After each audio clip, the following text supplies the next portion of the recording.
Fellow architects of influence, leadership strategists, and of course, fellow Kenyans. It's very weird to do that. Welcome to The Crucible, where, of course, politics meets pathology. My name is Otieno, and I'm a communication strategist, a behavioral researcher. And the credentials that I will rely on most today is because I have been a communication lecturer, I am a coach, and a trainer. Over the past decade, I would say that I've had the distinct and often hilarious privilege of coaching over 100 CEOs, senior managers, and C-suite into organizational success, and training more than 50 major corporations and organizations on the delicate arts of high-stakes public speaking, and of course, crisis de-escalation. I spend my days not just analyzing news. I also reverse engineer the poor, often panicked decisions that become the news. So before we dive into the data, let me offer professional disclosure here. Of course, bordering on light academic banter. My history in this space is deeply connected. I had the honor of serving as the press secretary to Mama Raila Odinga during a period when the very man whose communication strategy we are about to surgically analyze, my friend Dennis Onyango, was serving as the dedicated spokesperson for the leader, our Prime Minister Raila Odinga. We've been in the trenches together with him. We know the pressure cooker of that office. So when I call this a catastrophe, please understand. It comes not from a point of personal animus or disgust, but from the rigorous, heartbroken perspective of a collective responsibility for a colleague who knows exactly how high the stakes were. And today, political headache takes a different turn. You don't see Jagero with me here. Today is just a monologue. And we start from the very first instance, which is the spokesperson's diagnostic dream. So we are here to perform a critical autopsy on a classical crisis communications catastrophe. This is the moment when a leader's health, their fundamental physical capacity, is allowed to become the single most volatile variable in the entire political equation. Our case study is the recent, shall we say, enthusiastic press release from Raila Odinga Secretariat concerning the leader's physical capacity.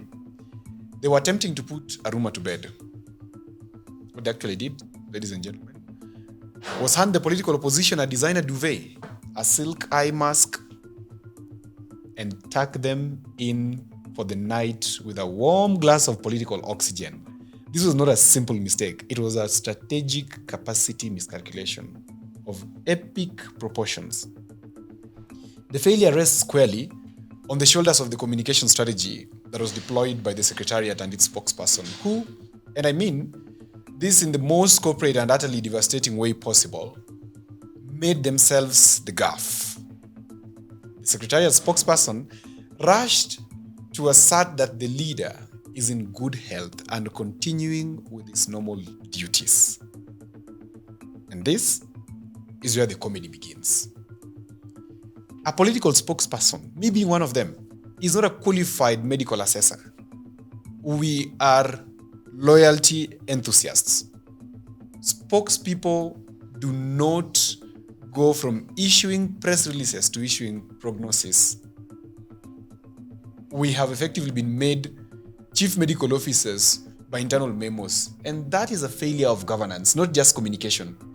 When your political team starts acting as your leader's diagnostic tool, they issue health assurances like they're reading market quarterly reports, you're committing a strategic integrity violation.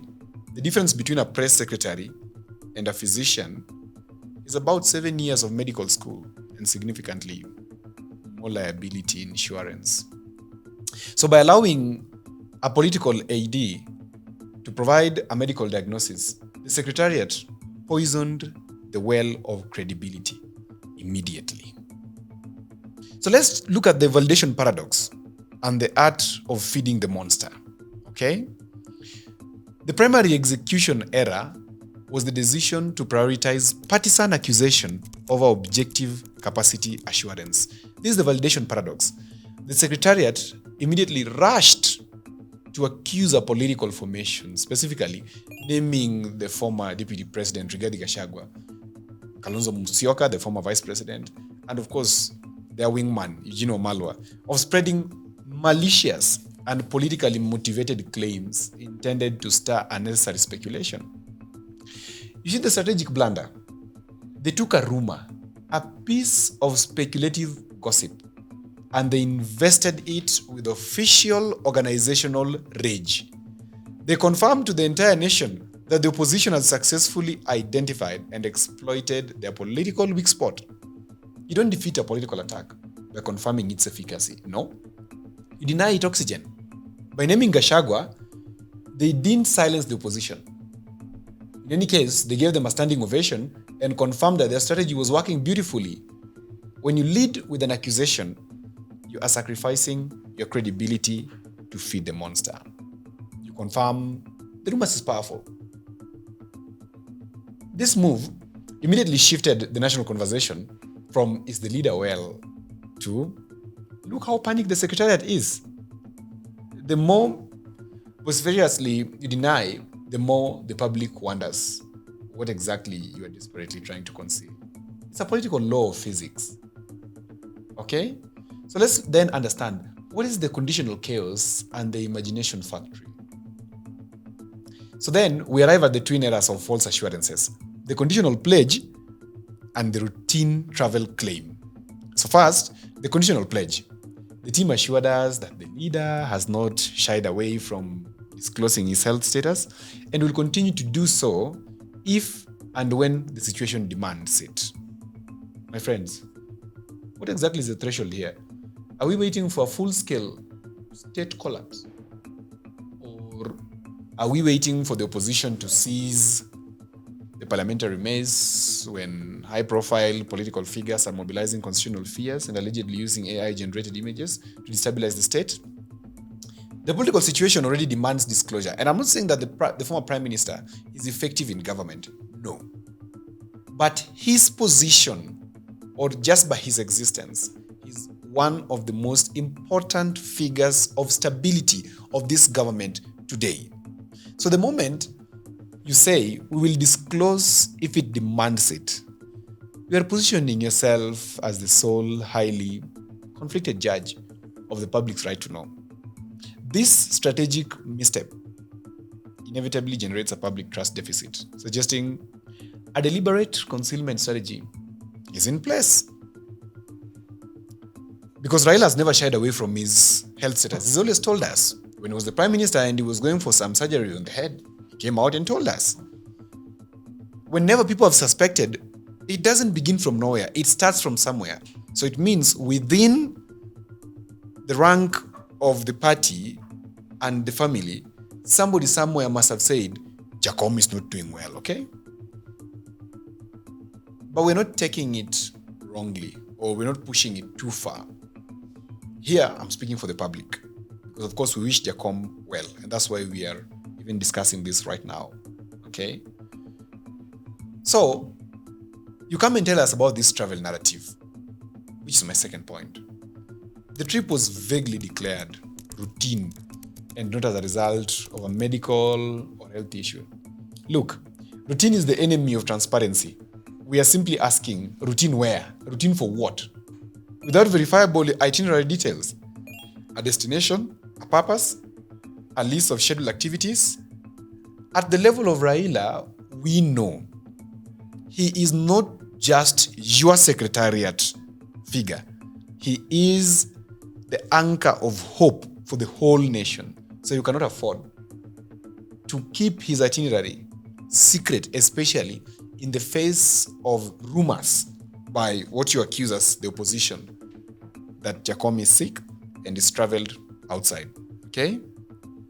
So the secretariat, you left a vacuum. And what happens when you leave a vacuum in politics? Your opponents immediately fill it with medical conspiracy theories, and the media knows how to pick that very well. So this is the imagination factory at work. The political communications rule is very simple.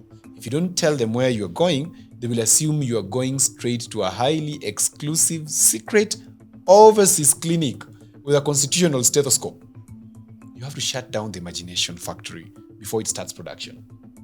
Okay? Now, let's look at the strategic recalibration, where we are trading loyalty for auditability. So how do we fix this corporate comedy of errors? We move from reactive damage control, I call it the popcorn effect, okay, to proactive capacity assurance. We stop relying on the loyal aides or ADs, emotional denial, and start relying on documentable fact. So first, you institutionalize the medical authority. We know that Jacom has a doctor or a team of doctors that have always talked when his health comes to question. Okay? So, of course, you must establish and publicly appoint an independent medical authority. And I've said, Jacom has them. Not a loyal employee. Here, we don't need loyalty. Okay? Of course, you wish him well, but you don't need your loyalty. But a certified non-partisan physician whose sole mandate is to monitor health and release objective, verifiable information, especially when the public interest demands it. This mirrors the global practice of utilizing a White House physician model in the US, okay? The political spokesperson is paid to be partisan. The doctor is paid to be diagnostic, because for the doctor, he cannot afford to be partisan when the health of the principal is in question. He should tell us the reality. Remember, during COVID, Raila's doctor came out and told us what the exact situation was. And it was not because he has been Raila's doctor. No, it's because doctors abide by a code of conduct. Okay? So this must start with a publicly released and signed privacy compliant medical affidavit confirming fitness for duty. Of course, all doctors have that. We don't need a press release, but a documented, auditable fact. 2, you have to isolate the noise. When political opponents start the rumor mill, your strategy must surgically separate the medical question from the political contest. You must adopt strict non-engagement regarding the accusers. Your response should be bifurcated and brutally concise. The leader is fit, as verified by the doctor, and demonstrated by whatever he was doing, whether he's actually been traveling or he's in the farm or whatever. And this is where photography comes in. There is need for a photo. Then it's posted online, because the media has since shifted from press agentry to now we are in public relations. Okay? So we decline to, of course, dignify malicious rumor-mongering perpetrated by partisan figures. Do not name the accusers. No. You do not reward their destructive behavior. You deprive the attack of political oxygen, because by the time you start mentioning them, some of these opposition figures don't have breath in their lungs. They're nowhere. But you're giving them the lifeline by mentioning them in such a high-profile issue, such as the leader's health. Okay? Now, thirdly, I talk about proactive travel disclosure. Any significant travel, particularly international, must always be announced with a clear, specific, and official purpose. Frame it like a business proposal. Okay? This anticipatory transparency eliminates the information vacuum that opponents always exploit. Because if you look at from when Raila disappeared from the public eye to the moment that Raila was said to be sick, there was a vacuum that was left. In fact, the media is the one that started picking it up. They were like, something is wrong. Raila has not been seen in public for the past 1-2 weeks. When you leave that vacuum, you bring a question. So your job as a secretariat was to continuously update us where Raila is. Even if it's just taking a photo and sharing, or even if it's somebody visiting him at Capitol Hill like we always do. Please, But now, let me share with you the global gold standard, okay? We have something I call the constitutional prenup, just like we have them in marriages, those prenups, yeah. So, this necessity for transparency is not unique to our context. Historically, political leaders loved medical secrecy. If you remember, Woodrow Wilson suffered a paralytic stroke in 1919, and Dizina Sacco kept it a secret for 2 full years. A shadow government that was run by his wife and a small group of ADs. John F. Kennedy, the picture of vigor, secretly battled debilitating Addison's disease and chronic pain. But this historical paradigm is now extinct. In modern, mature democracies, the tension between a leader's medical privacy and the public's right to know has decisively shifted.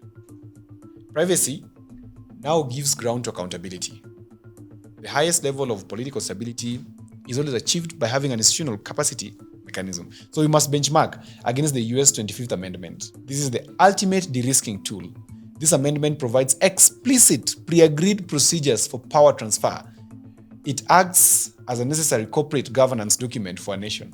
A constitutional prenup, you can call it that, okay? A president can voluntarily transfer authority to the vice president before a medical procedure. Or the cabinet can initiate a forceful declaration of inability. You remember sometimes we're talking about Joe Biden not being able to, he's not saying something. They said a lot of things. He was incapacitated, everything that they said. But even as they were claiming all that, in the background, the 25th Amendment of the United States Constitution provides for these insurances that will ensure peaceful transfer of power. Okay, so the constitutional clarity dictates that the process for resolving incapacity is clearly stated. It says we have a flowchart for crisis. It does not say we have a highly defensive spokesperson who is going to shut down the opposition. You don't need to. It's not. Health is not a matter of politics, but it could be if you delay to communicate. The Secretariat addressed the rumor. They failed entirely to address the systemic risk inherent in leader health uncertainty. Now let's look at then the transparency imperative and ethical governance, because that's automatically the next question. The fitness of a national leader is fundamentally a matter of public interest and well-being. This is where we pivot from politics to ethics. The principle of public health leadership is very, very clear. Transparency and honesty.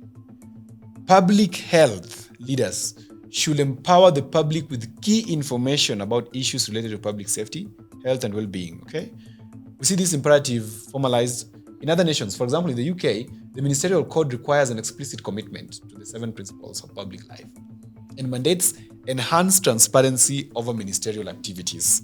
If you look at France, health-related disclosure regulations mandate detailed public reporting for healthcare companies. The message is universal. A leader's capacity to serve is a public asset. You cannot manage a complex, globalized economy, national security, and international tensions while simultaneously managing a health cover-up. Okay? And if the public cannot trust the spokesperson on something as simple as medical fact, how can they trust the same individual when they're discussing national budgeting issues, defense strategy, or judicial reform? Of course, Raila is engaged in all this stuff. He's the denominator in Kenyan politics. The integrity of the spokesperson, my friend Dennis, is directly tied to the integrity of the leader. So, the cost of opacity, when you decide to become opaque, particularly in a politically volatile context like the Kenyan question today, the answer is simply systemic erosion. Uncertainty immediately creates a perceived power vacuum. Because you could see within that week, Babu, was somewhere all over. You could see within the very same week, activities were going on, and at some funeral somewhere in, I think that must be wrong. We had all these talks about who is the new leader. Just like in the traditional home, especially in the Luo community where I come from, when the cock of the home dies or is, prepared for dinner, the next morning you will get some small cock also trying to crow by 5 a.m. Why? Because power abhors vacuum. So when you're trying to fight this opposition branding, what you'll be doing is you are destabilizing succession maneuvers. At this point, we are at the succession maneuvers, whether we love it or not. I'm not saying I don't wish Jacob well. I wish him absolute health. But the reality is, he's in the sunset ages. The sunset ages, he can live, of course, for long. He can live longer than myself. But the sunset ages here imply he has seen the best of Kenya and he's ushering us into the next period that Kenya is going to be in. And of course, which he will not be very actively participating in. Okay? So this whole tension is reducing the leader's authority and compromises the party's operational effectiveness. It causes a political meltdown. Internal factions now have to choose loyalty to a weakening leader or positioning themselves for the incoming successor. Babu, you know them, those guys. Okay? The African president is stuck. Remember, Nigerian president planned 10-day vacation combined with routine checkups. It stretched to nearly 2 months. That is not routine. That is a full-scale governance crisis. When President Yaradua died in office, this is also of Nigeria, of course, the lack of clarity on constitutional succession led to a full-blown political battle in contexts where identity politics are high, such as ours in Kenya today. Health secrecy is not a matter of privacy. It is a direct contributor to national security risk. In any case, I had some people say in some quarters, one of them, of course, called me and asked me, Odhiambo, what is this that I'm hearing? If it is true, then we are going to the streets. And I'm like, the streets, why? There's nothing. Nobody has confirmed anything. But just the perception, just the imagination that this could be something is already leading them to the street. So you get the reason as to why we must always be proactive about health. This routine visitation narrative must be cancelled out. Okay? So finally, face the modern cover-up narrative. In this age of social media, reactive denial is now universally interpreted as a confirmation of concealment. If you're put on your defense, you are basically concealing something. The Secretariat's generic assurance of good health without objective validation falls into the pattern of diminished credibility established globally, okay? The historical record is crystal clear. The attempt to conceal the ailment always generates more political damage and distrust than the simple objective disclosure of the ailment. Well, of course, okay? So the strategic mandate for the Secretariat is clear, and it's not negotiable. The reliance on loyalty enthusiasts, like my friend Denise, asserting medical facts is not a strategy, will never be a strategy. It is a profound vulnerability. The strategy must move decisively from denying rumor to demonstrating verifiable fitness. Thank you.